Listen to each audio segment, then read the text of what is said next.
I'm off to the game tomorrow night, the pre-Heitinger era match. It's interesting, though, isn't it? I mean, look, you do get the sense his days are numbered, Thomas Frank, and it's cowardly by the board what they're doing. It's pretty clear their plan tomorrow night is just to send him out there. They've got a really weakened side, as Crookie was just saying there. They've got a lot of suspensions, a lot of injuries. I think they've only got 2 fit midfielders who can potentially play, and they're both kids. They're going to have no choice. Dortmund, pretty tidy side, second in the Bundesliga. And so they're just putting him on offer. They don't want to put Heitinger in there tomorrow night because they don't want his first game to potentially be a shooing from Dortmund. So it's cowardly, isn't it? You just send the bloke out there, then you sack him on Wednesday and say, obviously, results have not been good enough. But it is kind of indicative of the way ENIC have run the club. I could be wrong. Maybe they're hoping it goes spectacularly well. And if he is listening now, which I doubt very much, I'd say go out, butch and Sundance, Thomas. There's a pretty good chance you're done, really. But there could be an opportunity to, because that crowd, honestly, it's a night under the lights in Europe in the all-white kit.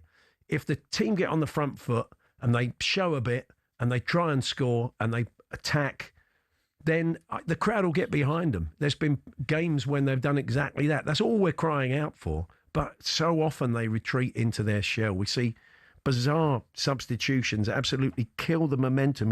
It's almost like self-sabotage at times. I don't quite get it. I think the biggest problem for him, he's got 2 problems, I think, is Keith Andrews' success at Brentford. Yeah, which tells you that the structure at Brentford, I mean, he was a cog in the wheel, but the wheel was pretty important. That's it. And, and Keith Andrews has done a great job, but let's be honest, it's the recruitment.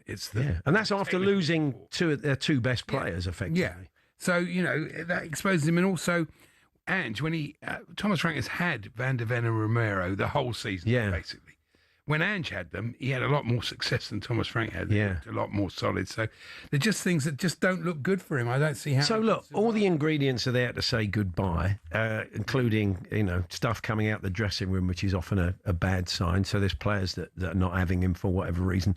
So why make him go into that tomorrow night? It can only be because they don't want the spotlight shone on them. They just want to throw him to the Lions. So that is cowardly. I saw a bit. There's a few cowards on the pitch, to be honest. The players aren't getting away with it. It was interesting. The one man that was constantly crying out for the ball and wanting to do something and wanted to get on the ball was Mattis Tell, and he took him off again. He took him off in the game. I mean, he's just incredible sometimes. Early in the... Yeah, no, he should have done better. And his finishing isn't stunning, but at least he was wanting to get on the ball. And I saw quite a few of those players who didn't want the responsibility when it was going wrong. Vicario as well. I mean, blimey, that wasn't great, was it? The pre-Heitinger era gets underway probably tomorrow night at the Lane. Spurs 1, West Ham 2. I was there watching. The Ryan Mason years begin again. Do you know what? I couldn't watch Match of the Day Saturday night. I watched David Baddiel's show about cats. I had to wait. I had to wait until Sunday morning. I couldn't face watching those highlights back. Isn't that interesting, Paul? Our difference in personalities. I watched Match Day and recorded David's programme about cats because I was so keen to see it. I've had where do you want to start? Well, I just think the move tomorrow night, considering probably on Wednesday they will sack him, is a very cowardly move by the board. I think absolutely disgraceful. Putting him on offer tomorrow night, letting him take all the unless they suddenly turn into peak Brazil 70 and get on the front foot and play marvellously. I've written this can't go on. Is my first line. It can't. I think it's. I mean, look, I don't know. I said he should go out, Butch and Sundance tomorrow night. Go out swinging, old Thomas. He probably won't, but I mean, the crowd would get behind a team that got on the front foot and tried to win. He's got several issues with that, hasn't he? He's got literally, and I think I'm right in saying, not one fit or available midfield player that you would consider first team. No, not Bergvall potentially. Gray was limped away from the ground. That's true. I said it would be Gray and Bergvall. Gray's not fit either, is he? No, he's not. Then I decided I would play 3 at the back until someone reminded me, rather cruelly on the Spurs podcast I do, that Van der Ven suspended, and so Paul Hawksbee would have to play left side centre back. Where, let's be fair, he couldn't do a lot worse than some of the people who have been turning out. This is you're right. It's not only is it cowardly of the Spurs board not to get rid of him now, it's also cruel because he's a human being, and watching his face and body language when 15,000 people, because everyone else had gone, were roaring their disapproval at him at the end of the game. I thought, how much more of this can a person take? Although there is also the option, and he could walk away from it. Because why would he put himself through that again? I don't get it myself. Probably about 8 million reasons why. No, I don't, Paul. I don't think that's right. Unless you're one of the super elites, your contract will say you'll get paid 6 months when you get paid off, or when you walk.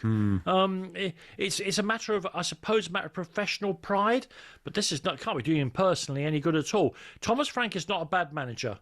But he's in the wrong place at the wrong time, and at a very badly run club as well. Yeah, no, they could have had a penalty. Good effort from Simons. Just one of those things. Not enough though. Such a poor Didn't goal. show enough. There's no confidence. Even 1-1 wouldn't have been enough. As Stephen Corker said, I mean, if you've got a team coming like West Ham who've got no confidence, and you just sit there and let them play, a player like Somerville, when played out of his skin, it was their best first half of the whole season. I mean, that's because Tottenham let it happen. And they've done that too many times this year. And that is down to Frank. You can feel sorry for him on a human level. Sure. But he's made a lot not on a coach of level. No, Paul. No, I don't. Yeah. And the substitution of Matisse Tell, visibly, tangibly, Spurs' best forward player on the day, and then to praise Kolo Muani, who is on an extended holiday from Paris Saint-Germain, to praise him after the game then, show that Thomas, I'm sorry, mate, you're trying to fool us, or you've lost your mind. I'm glad to see Callum Wilson is not going by that. I mean, that would have been nuts. I mean, you see, he almost scores, but for Porro getting in the way with his first,